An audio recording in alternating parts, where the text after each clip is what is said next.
I know better than to listen to the people who are calling us slaves. I can feel the sunlight shining. Well, good morning and welcome to episode 846 of the Lots Project Morning Show, where the coffee's strong, the opinions are stronger, and everything is always filter free. I'm Brian, your host, and it's July 14th, 2025. This morning, I'm enjoying a fresh cup of light Guatemalan from foodforestfarms.com because life's too short for shitty coffee. At Food Forest Farms, your beans are roasted by real human hands using a clean Airstream roaster. More than just a customer, your family. Get 10% off with code LOTS10. That's code LOTS10, and shipping is always free. While you're there, check out the C4 Club for even more awesome perks. Today, we've got a packed show. My RV slide-out floor repair, dealing with random rain showers all week, a look at Epstein's list, the Epstein list cover-up, and a few other odds and ends to wrap up the show. Grab your coffee, smash the like button, and let's get started.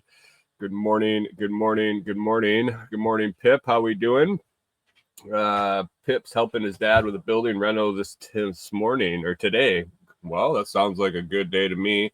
Nothing wrong with doing some building reno. It's Monday, guys. Another Monday here. Definitely need some coffee today. It was a long weekend. I'll talk about that in just a minute with the slide repair. Kind of consumed the weekend, and then yesterday recovery basically for me.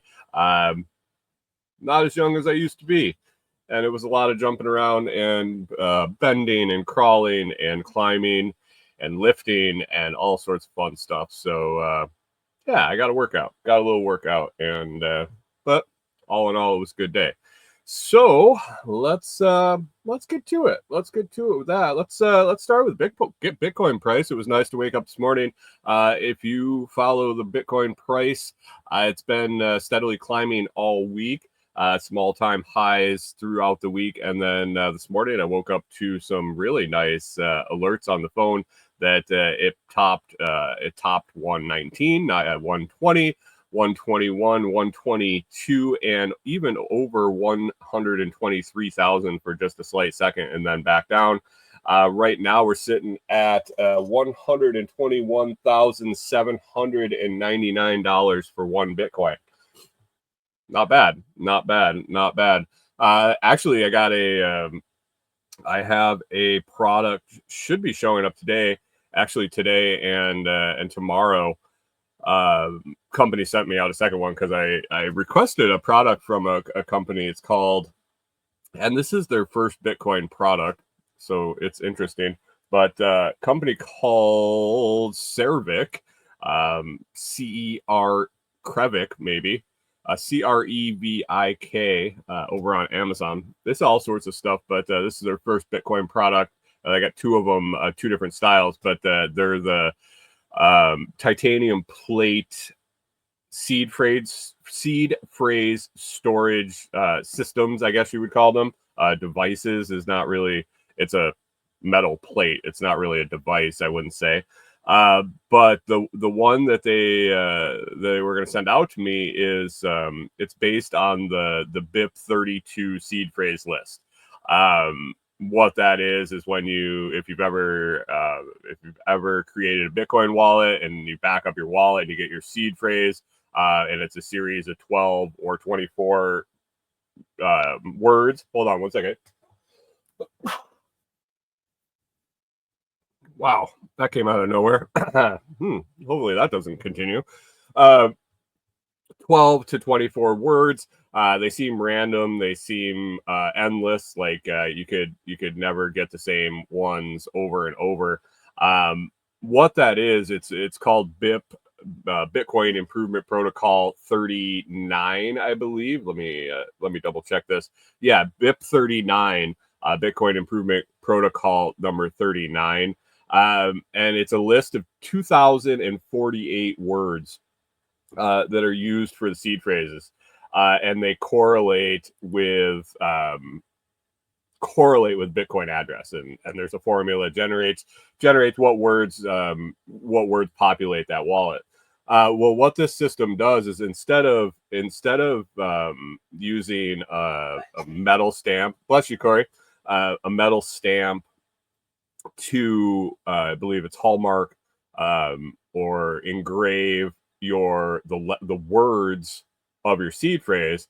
This actually uses pre-stamped numbers. So there's a line, and since there's 2039, it was at 2039.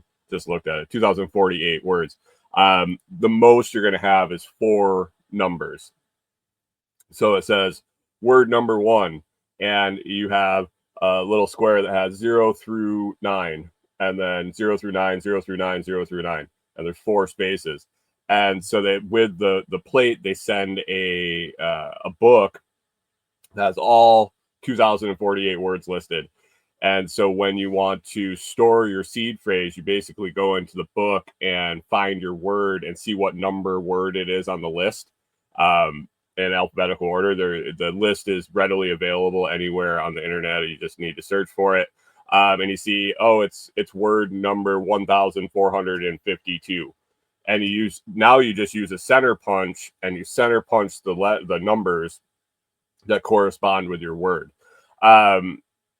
It just is. It seems like a simpler process than using all the letter stamps and trying to get them on the line and get them lined up and legible. Now you're just using a center punch, and all you have to do is look up the numbers when you want to restore a wallet. And I thought it was interesting because I think it's also a little bit of a secondary security measure. Somebody pulls out your seed word phrases, and they're the words. It's pretty obvious what it is, and it's not that it isn't obvious what these numbers are. Probably in the future it'll be even more obvious, but it's really easy to enter the words into a wallet and restore it. This you actually have to translate back into the words to restore it. So maybe it's a little extra layer of security. I don't know. Maybe not. Maybe it's. I mean, it's like any padlock. You know, you're just going to keep out the honest people. So I don't know. I'm going to be getting this, like I said, tomorrow. And then I was telling the company I was excited to give it a try, but I was wondering how many came in a pack, because I would also like to probably use one for myself.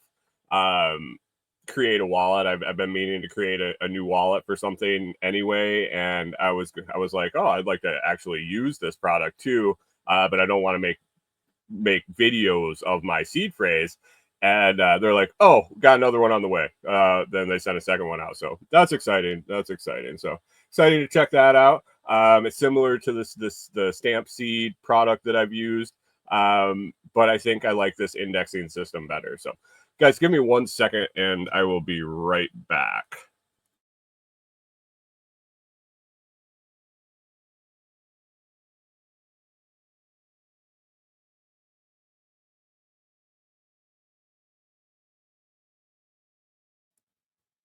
All right, here we go.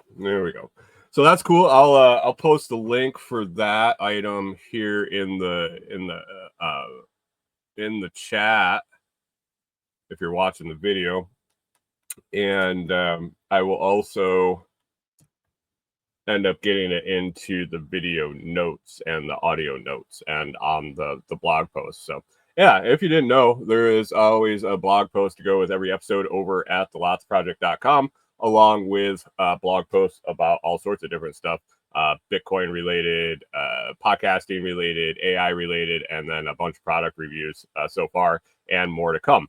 I do actually have a list of new blog posts to get done and get up there for products that I've made videos in the last week or so, last couple of weeks, I guess, and just lacking a little behind. I got a little behind with our trip to New York. So that is Bitcoin for the day. Like I said, 121,804 currently. That's nice number. And the group in the Telegram group, Mr. Norton said last night or yesterday afternoon that if we push through 120, 150 is the next checkpoint, probably in September, 200 for Christmas. 150 by September, I don't think is out of the question by any means.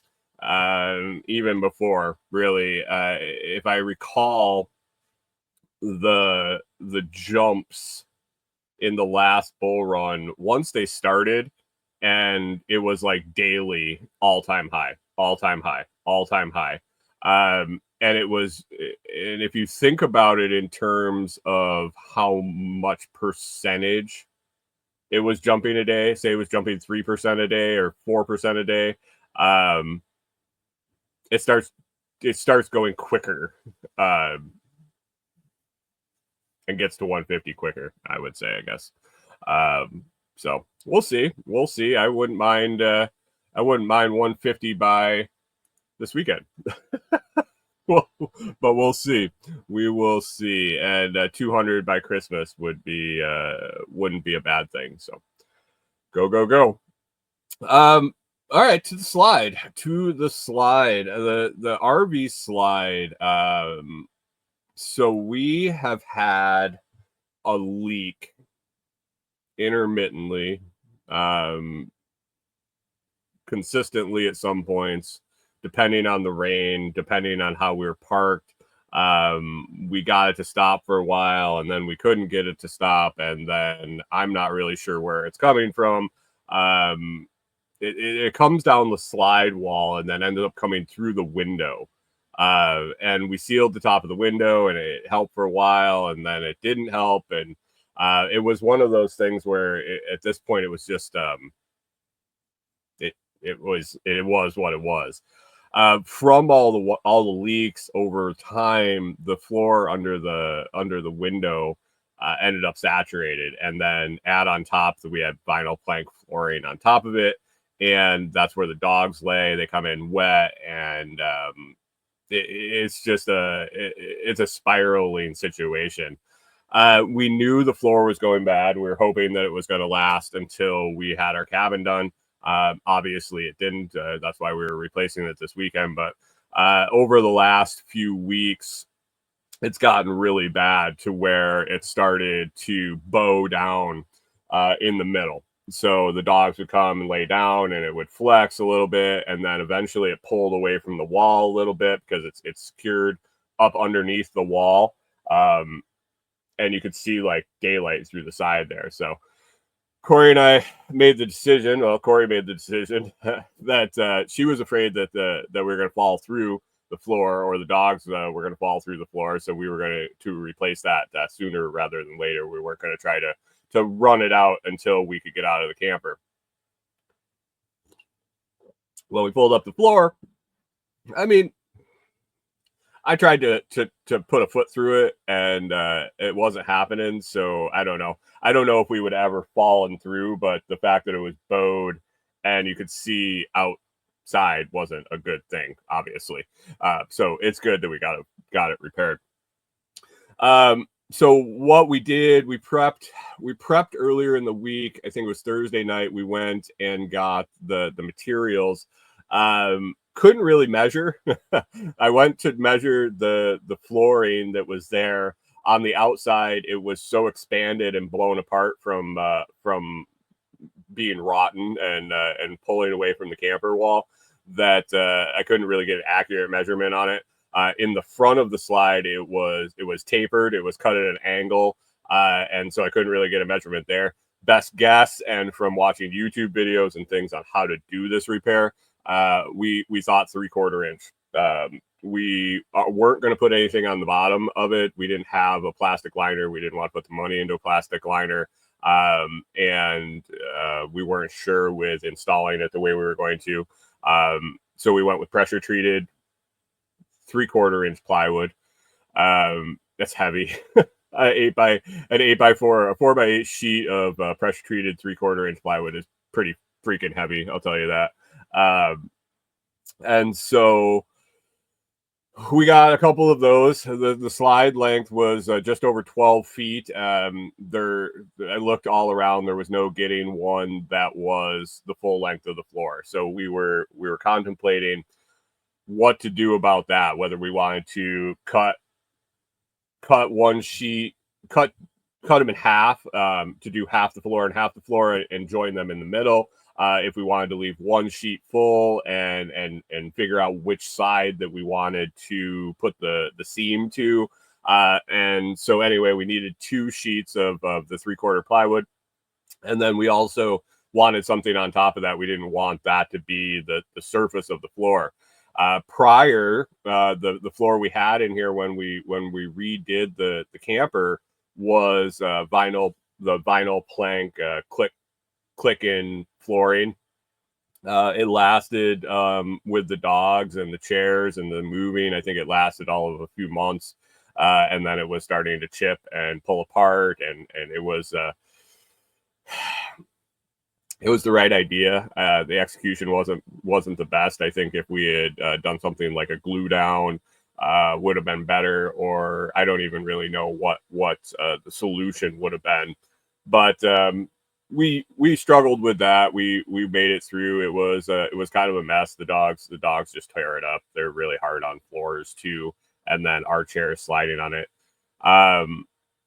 So we didn't want to put the money back into that, and we were trying to do this really budget friendly because it's hopefully short term, under a year, hopefully under 6 months. I don't know really when we'll get out of here, but we're hoping sooner rather than later. So we didn't want to dump a bunch of money in it.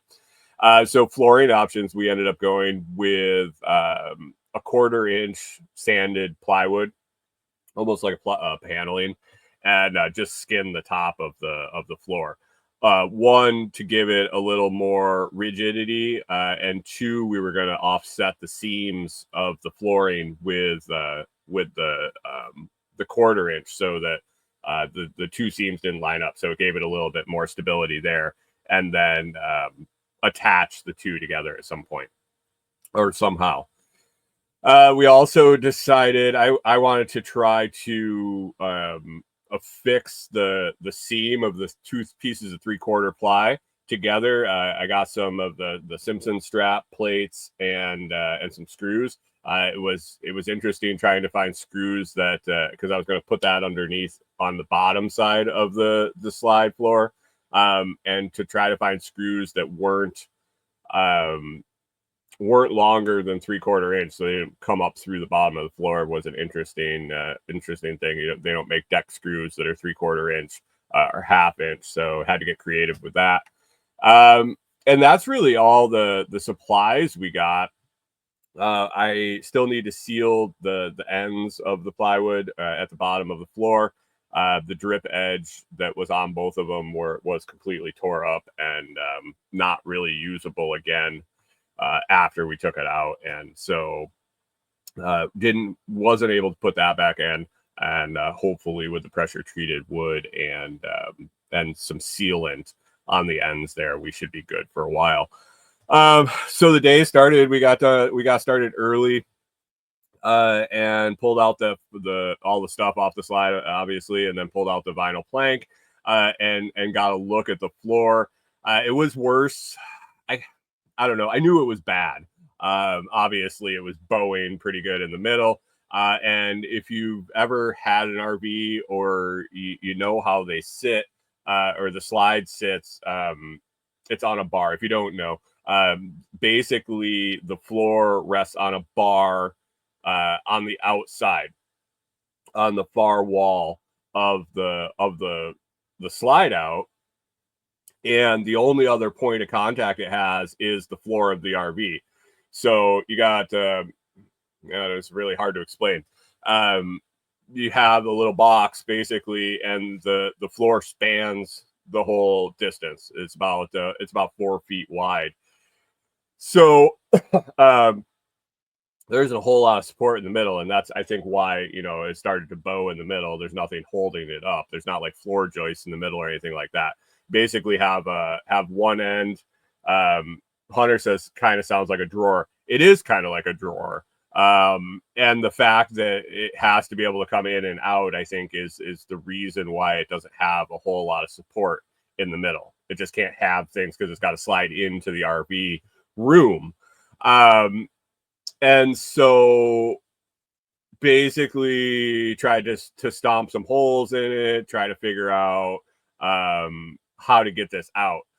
And the lot of the YouTube videos that I watch, almost all the YouTube videos I watch, basically they took the floor out from the bottom. They supported the slide with basically stilts on the outside, and then unhooked all the slide mechanisms and pulled the mechanisms in, but it left the slide out, and then you could remove the floor from the bottom. Corey had watched a video and she sent it to me that they did it from the inside.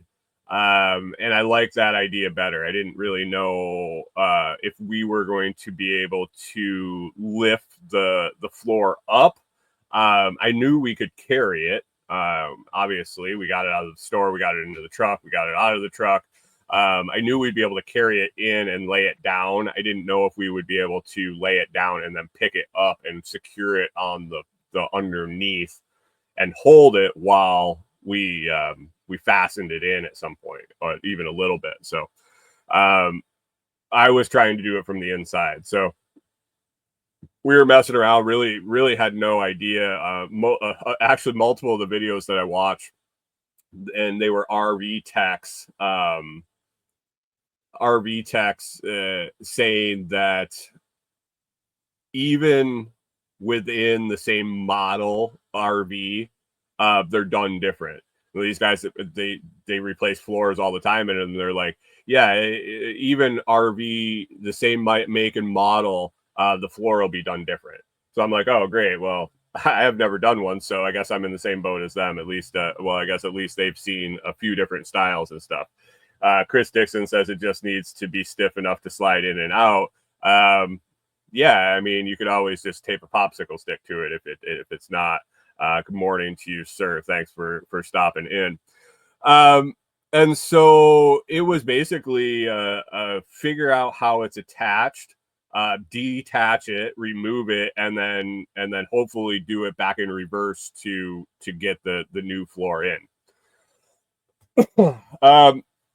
So hoping that we didn't have to remove the slide mechanisms, I started to cut some pieces out, used a circular saw to cut open a hole, and started inspecting things. We pulled our skirting down, and it was basically a haven for spiders underneath the slide. I mean, it's the perfect conditions for them underneath there. So that was a battle to start. It was spider spray. Usually we let the spiders live. They take care of the bugs, and we're okay with them as long as they do their thing and leave us alone. But this was kind of we wanted to get in there and do this, and I didn't want to be crawling around with the spiders. So we got the spider spray and went to town. That didn't get rid of the webs or the egg sacs and the babies and all of that. So it was a struggle with the spiders through the whole project. I think I came out with a few bites here and there. More freaked out, and things crawling on me was more the case when I would crawl under there. And so what basically there were two arms underneath that pull the slide in and out. They're geared arms. They have little teeth, and the gears ride in and out. The arms ride in and out on a couple of gears, and then it's attached to a long bar across. And the bar has huge bolts. I think it was like 10 large bolts went up through the bar, through the floor, and into the wall, the bottom piece of wood of the wall. And so I started cutting it out. I cut out a big chunk, and then I'm looking to decide how to drop the bar so we could get the floor out from between the bar that's holding it with the big bolts through it and the bottom piece of the wall frame. We needed to release, I guess, the wood floor. And as I'm looking at the brackets that are holding this bar to the arms that slide it in and out, they're slotted, they're screwed, there's bolts, but the holes are slotted, so it could move both vertically and horizontally if I loosen the bolts. So loosen up the bolts, trying to bang the floor down It's not going anywhere. We had the floor kind of jacked up with a couple bottle jacks and some blocks, and realized that it wasn't going to work. We were holding it up, so we had to stop and kind of regroup. And I went with the stilts method that I had seen on the videos. Basically took 2x4s, took screws out of the trim piece along the front side of the slide, or the furthest outside wall of the slide, and drilled holes through the 2x4 that lined up with the screw holes, and took long screws and ran them in, and basically made 2 legs for the outside of the slide. At that point, we were able to loosen the bolts, and then there were 2 jack screws underneath the brackets that held this big bar that held everything together. I didn't notice those at first, and so I'm inside. I loosened all the bolts, and I'm banging on this thing with a 3-pounder. I'm kind of jumping on it, and it's not going anywhere. And I'm like, what the fuck? How am I going to get this thing out? I don't understand why it's stuck. I don't understand why it's not moving. And then I stopped, and I just sat there for a second, and all of a sudden I see this jack screws underneath the bottom. And I was like, oh, that might make a difference. Grab the impact, back the jack screws out, tap the floor, and it just dropped down a few inches, which was great. At that point, we're looking at it, and I cut it up enough to drop it out of the bottom of the slide, and the floor was gone. It was basically, it took about twice as long as it should have if I knew what I was doing. If I had to do it again, it would have been a really quick job. And so at this point, it's probably, pushing 7, 8, 9 o'clock. I don't really know what time. I didn't keep track during the day or during the project. The whole project ended up taking us till about 3 o'clock, and that was including cleanup and everything. But it was starting to get warm, and we were concerned about that, how to keep it cool in the RV with a big hole in the floor. We had the air conditioner running. We had the dogs in the back bedroom with the door shut so that they couldn't fall through the hole or get in our way. And now we have a huge hole in the floor. So had to kind of push through and go quickly. Made some measurements, cut the new floor, and slid in the 3/4. We were able to slide that in pretty easy. Corey and I carried it in. The first piece was a little heavy and a little awkward to get around the corner, but we were able to bring it in from the inside and lay it down there, and then rest it right where it needed to be on the plate, or on the bar that we had unscrewed the other one from. And then measured and cut the second piece to fit in. Actually cut it right the first time. It fit in really nice and square and flush to the other piece. Laid that one in there, and basically ran the jack screws up and secured it to the bottom.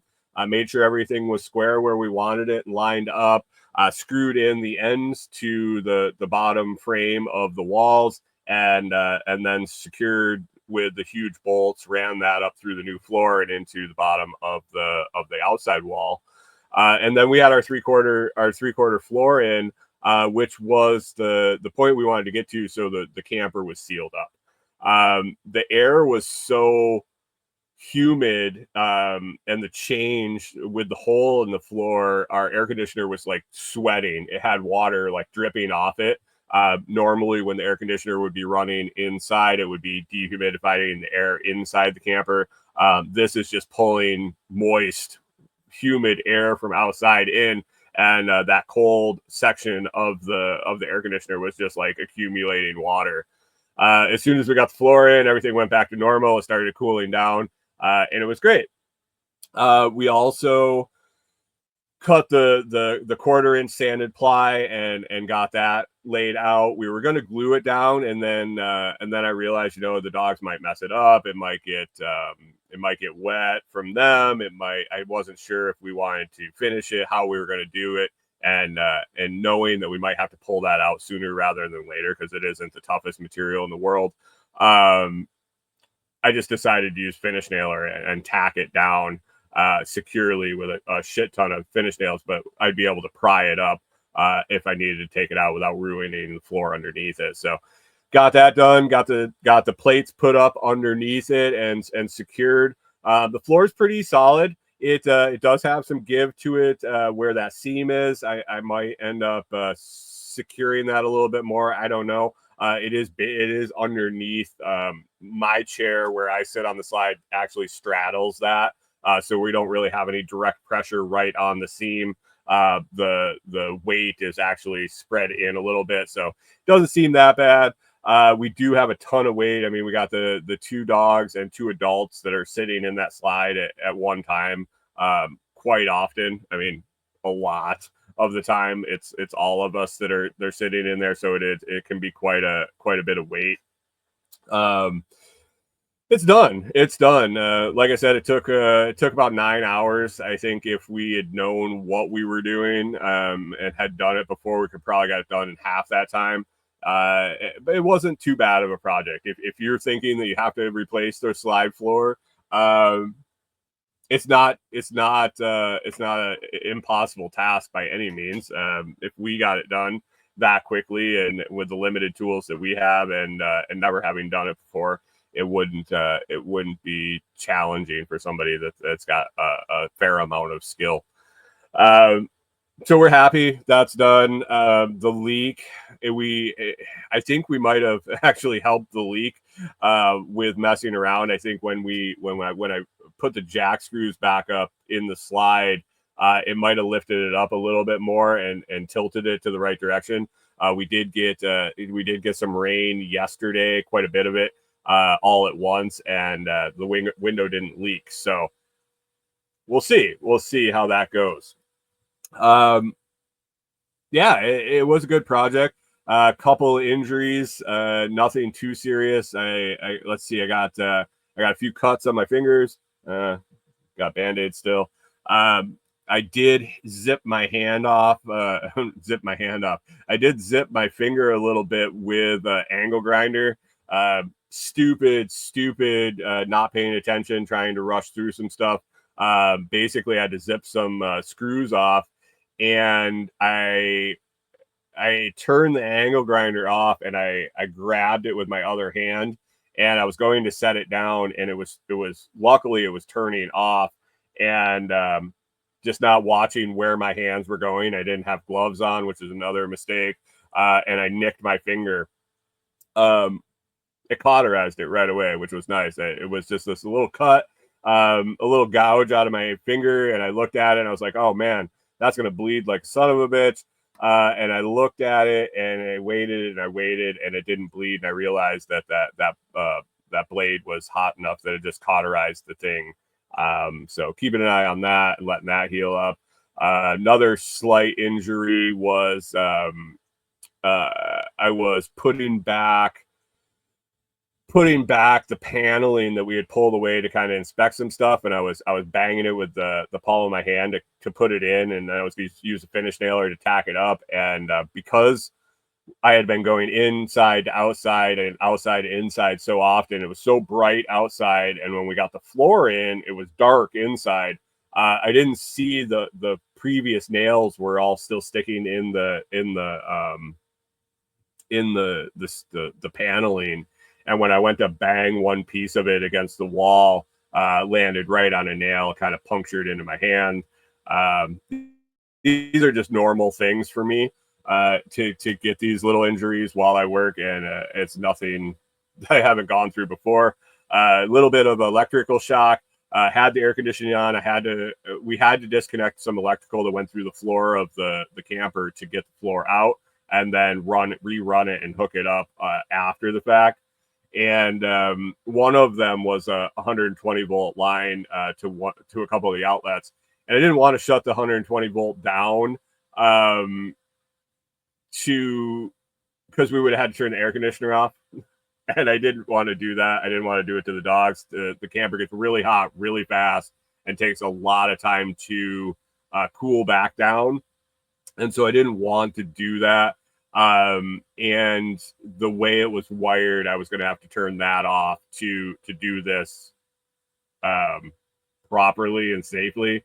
I've definitely connected a lot of wires and worked with a lot of wires that were hot in a lot of maintenance jobs along the lines, and done that. I'm comfortable with it. I've been hit by 120 volt more times than I can count. It really doesn't. It is what it is. And I took a couple zaps while I was putting that back together.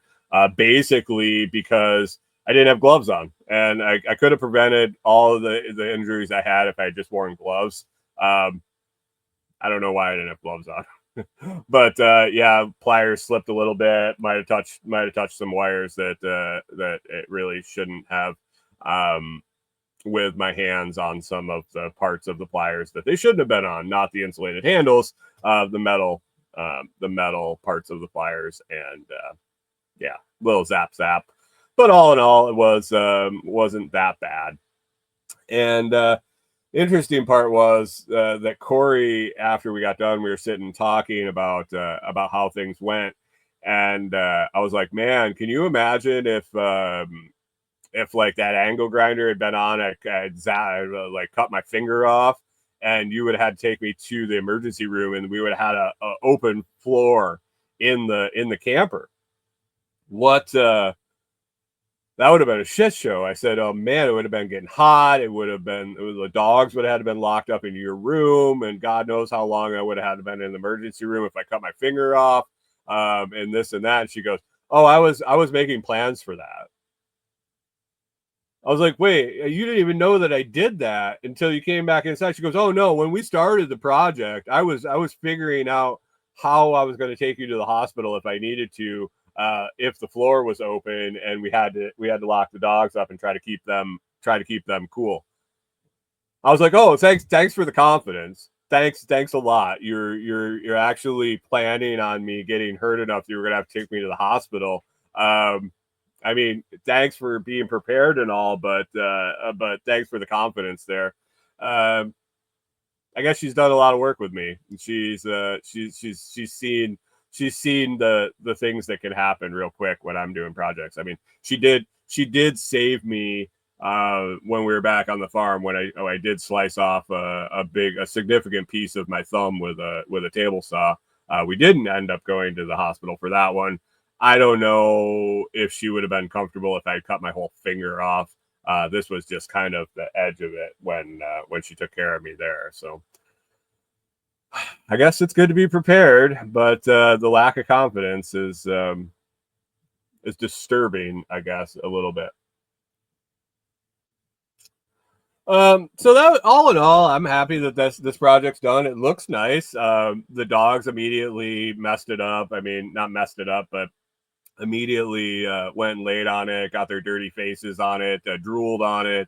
Yeah, it is what it is. He's out there right now with his big old floppy lips. Norman's got his big floppy lips laying on it and making it all moist, and hopefully, like I said, it lasts till we can move on to the cabin floor.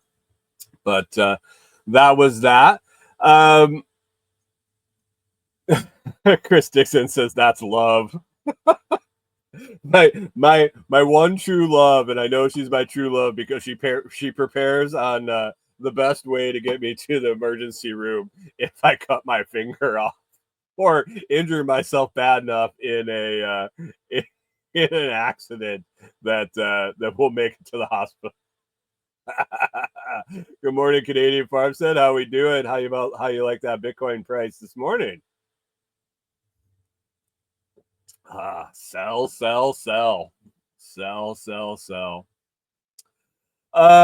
Let's go on. There is no Epstein list, I guess.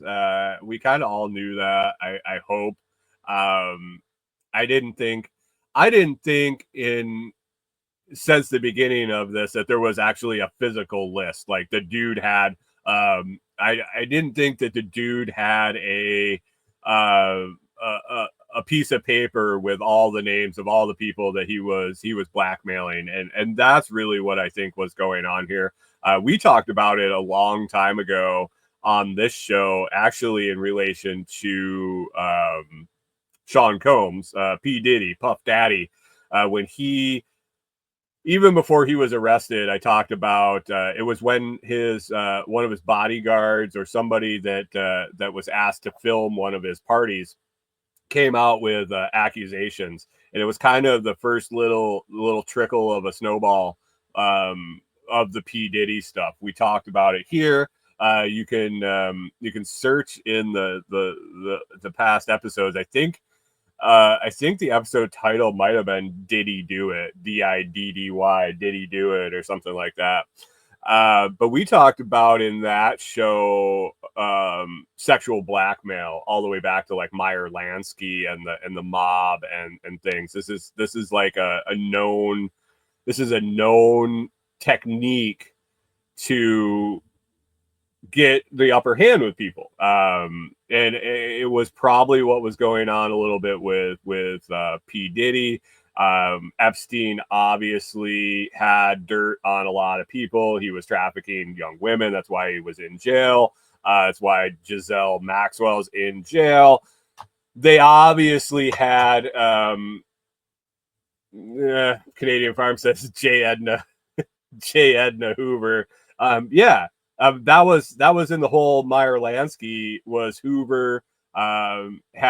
He had him by the short hairs and the FBI and all sorts of stuff. Look it up. You can go back and listen to that episode. You can easily find information about it. Sexual blackmail is definitely a thing. Epstein ran in circles that he had dirt on some folks. Let's say, whether he had a list of it or not, somebody had evidence of what the man did, or he wouldn't have been in jail. Somebody had evidence of what Giselle Maxwell did as a co-conspirator there, or she wouldn't be in jail still. Canadian Farm says poor Jeff, obviously falsely accused. Well, and that's basically it's such a joke as they come out and say there's no client list, there's no people to expose, there's no this, no that.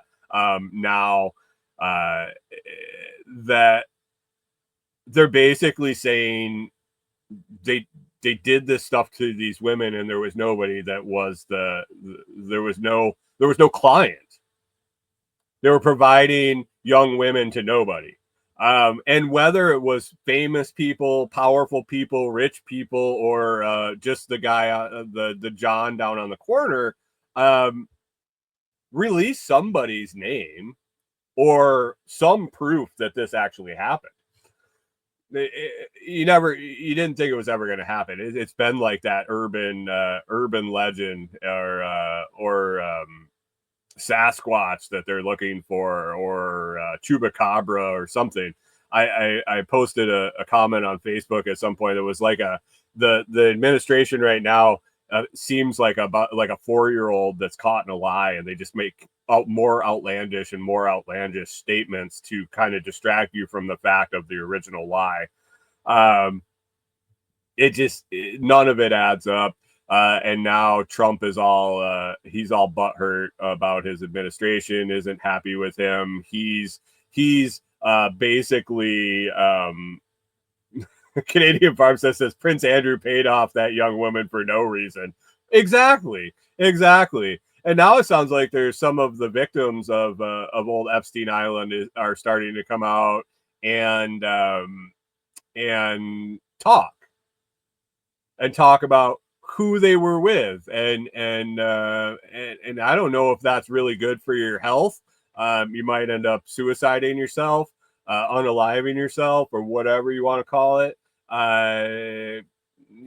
Some of these people that you might be talking about might might not appreciate that so much, and are the type of people that would make you want to not be able to talk about them anymore. Killery. But yeah, it's never gonna happen. The people aren't going to. It's basically the same as Congress will never. They'll never vote for term limits. They'll never vote for a decrease in pay. They're not going to.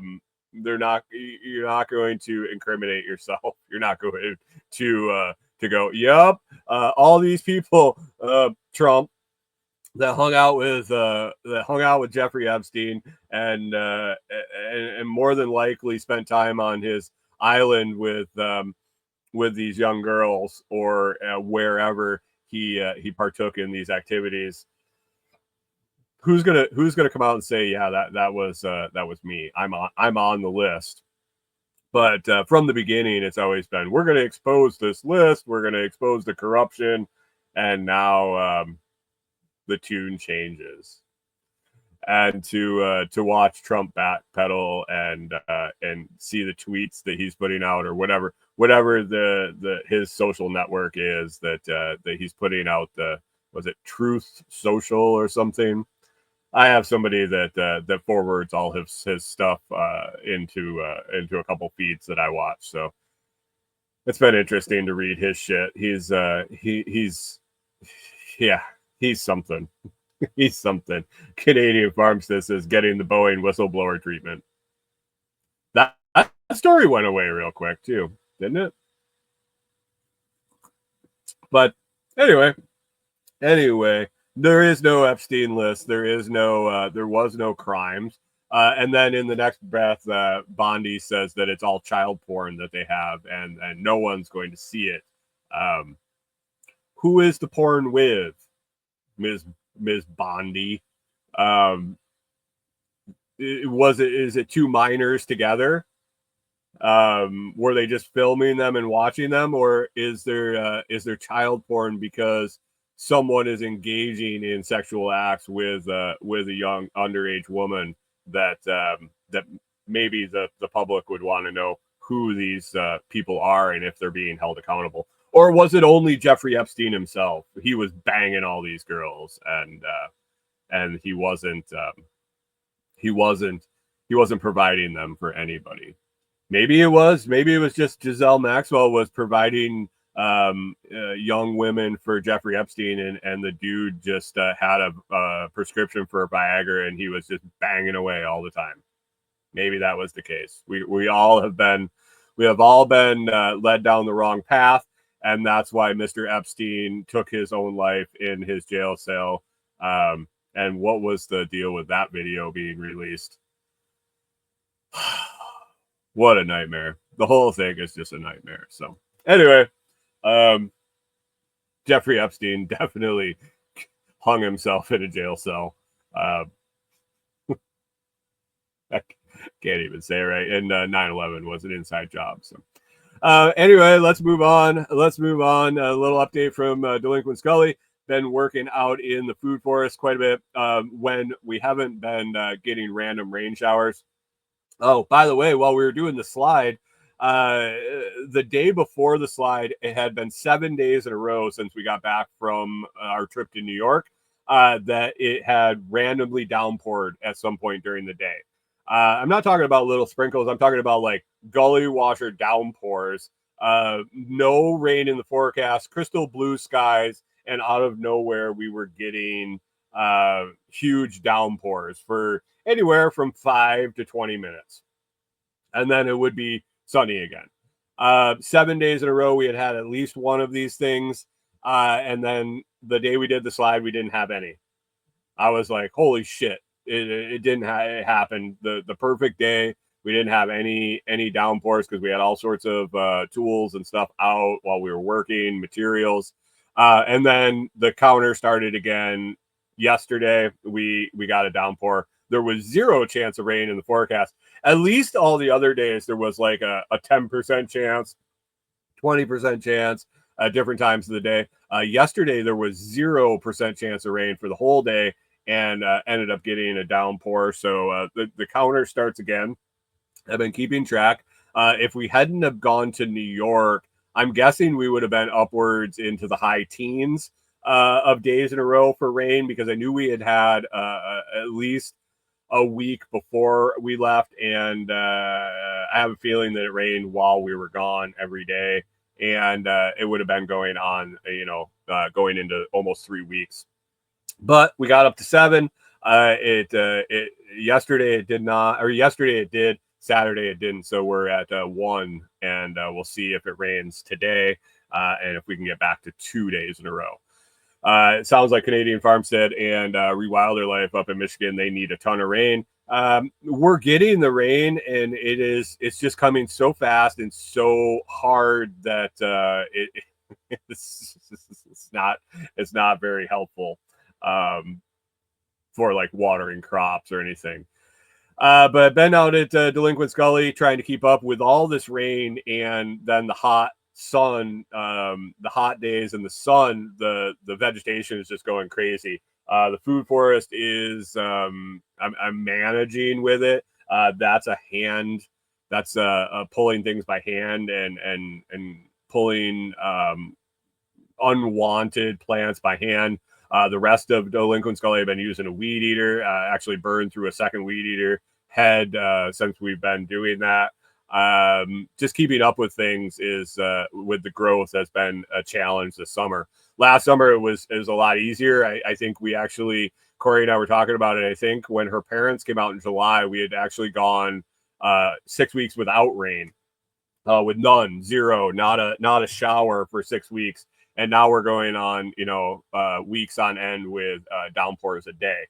So keeping up with the growth has been a challenge for sure. But got down in the food forest and did some inspecting, checking on the plants, checking on the trees. We had, it looked like a deer possibly got into one of the plum trees. And I'm going to try to get this fly that's on the screen real quick. Oh, I missed. Sorry, guys. We had it look like a deer got maybe the lower branches of one of the trees. Hopefully it's established enough, and the top branches were still good. It didn't look like the deer got into any of the other trees so far, thankfully. But I was seeing a lot of holes and things in the leaves of some of them, and did some inspection and found that we had Japanese beetle problems. Was able to remove those. Also got some Japanese beetle traps to get up around the perimeter of the food forest. And then I've started going through and identifying plants. I'm not the best at identifying Tennessee native plants, but I am starting to learn. I know some things that are coming in that we really like. I found a bunch of beautyberry bushes, American beautyberry. If you don't know, it has a really cool purple berry that pops up in the early or late summer, early fall. The leaves are actually a natural bug repellent, and you can use it to make tincture or salve and things like that, to make some bug repellents. You can add some other things to it to make it a little more potent, or you can actually just take the leaves and crush the leaves and rub them on your skin in the field and use that as bug repellent. Where we cleared a bunch of stuff, we have several different locations where I got bushes of that coming up, which is really cool. We'll be able to transplant some of those to different places and possibly do some saleable planters with the beautyberry bushes in them, which is when the time is right to dig those.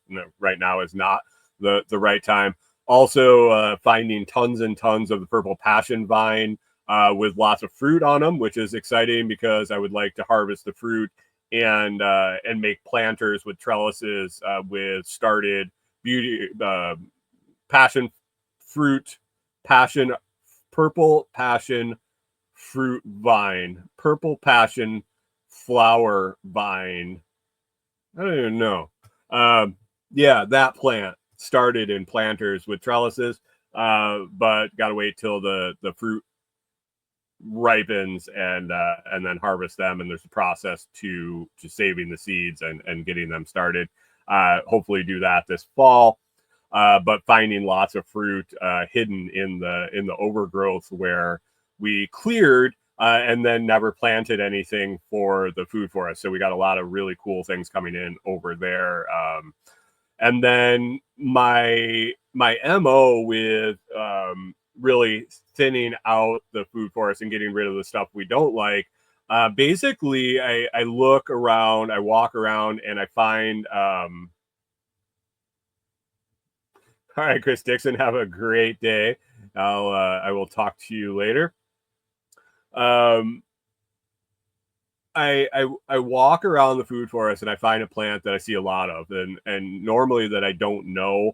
Actually, I'll do one or two of them, and I'll take a picture of them. I'll take pictures of the leaves. I'll take a picture of whatever I can identifier wise.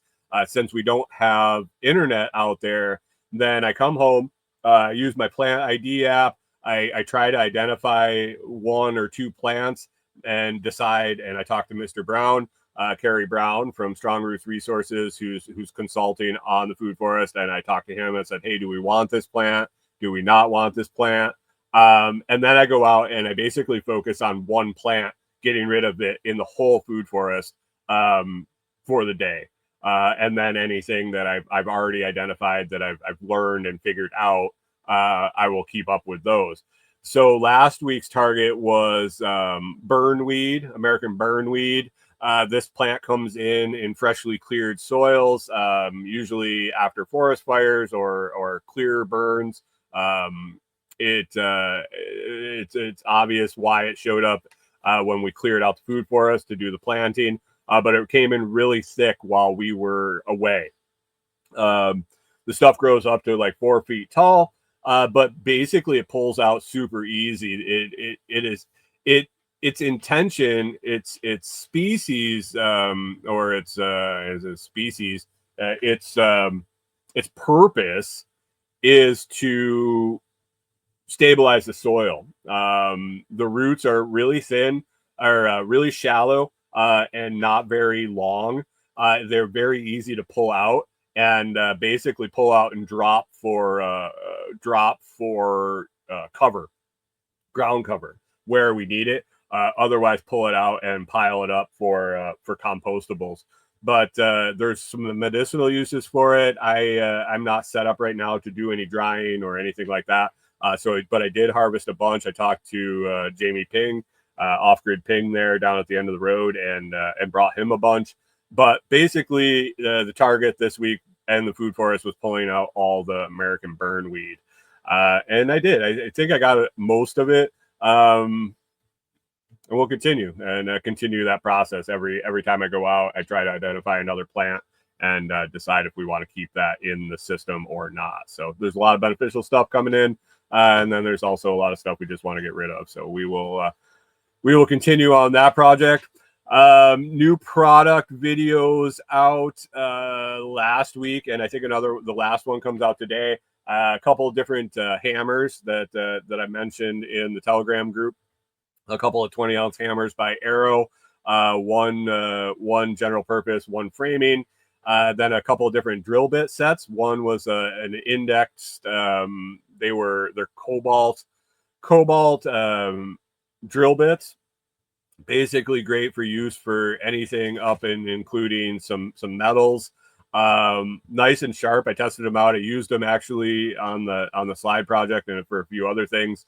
They're really nice drill bits, and they come in an indexed little case, and then also a set of 5 step drill bits, unibits, or there's multiple names for them that come in a little case.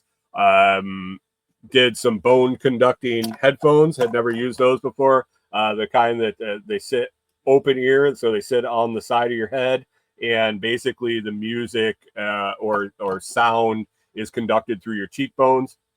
They're interesting. I like them so far. I don't know long term if it's something I will end up using, but for right now, they're not bad. One thing is you can hear you can't clearly hear it, but if you're sitting across the room, you can hear it coming out of the headphones. So it's basically something you're going to want to use when you're by yourself, so you're not bothering other people around you. Metal detector, the metal detector I've been using for a while and really like. It was basically 50% off, under $70 through Prime Days, and I don't know right now what the price is at, but that video I believe releases today. Nice little product, a 10-inch metal detector. It's waterproof and adjustable length, so you could use it for a kid up into an adult, and the price is right for beginners. So a couple of hammers, couple of sets of drill bits, headphones, metal detector. Like I said, I got that crypto seed phrase storage system coming. I got a one of those belt clip fans you might have seen online on TikTok or Facebook that clips on your belt and then blows the air up under your shirt for working out in the heat or maybe hiking or things like that. Got that at the end of last week, so I'm doing some testing on that. So far, I really like it. I think that's going to be a quality product, and a few other things I think I got on the way. So excited to do more videos and get going with that. So. All right. Well, we're up in an hour. My list is done. One thing you can do to help support the show is you can go to thelotsproject.com and click on that Amazon banner on the homepage, whether you're getting ready to shop on Amazon, or you can check out product reviews over there on the site and see something there you like and click the affiliate links. That gets us a little commission. Or with the price of Bitcoin going up, if you're seeing your wallet value increase and you're a little uncomfortable holding that in your software wallet, you should think about checking out the Blockstream Jade or Jade Plus. You can get 10% off using discount code LOTS, the Lots Project, over at Blockstream. Or you can just click the link that I'm putting in the comments, and will be in the video notes, the audio notes, and everywhere. Also some reviews of that over at thelotsproject.com. But get yourself a Jade or Jade Plus. You need help with them or anything else Bitcoin, reach out to me and I can help you with that. Guys, I hope you have a great week. It should be a productive week here. Hopefully finally getting a hold of the builder and getting moving with our cabin project and recording videos, getting a bunch of work done out at Delinquent Scully. Have a good one, guys. I hope you get everything done that you need to and have a productive week too. You can always catch up with us during the week in the Telegram group at t.me/lotschat. That's t.me/lotschat. Come join us and have some fun over there. Have a great week, guys, and we will catch up with you next Monday.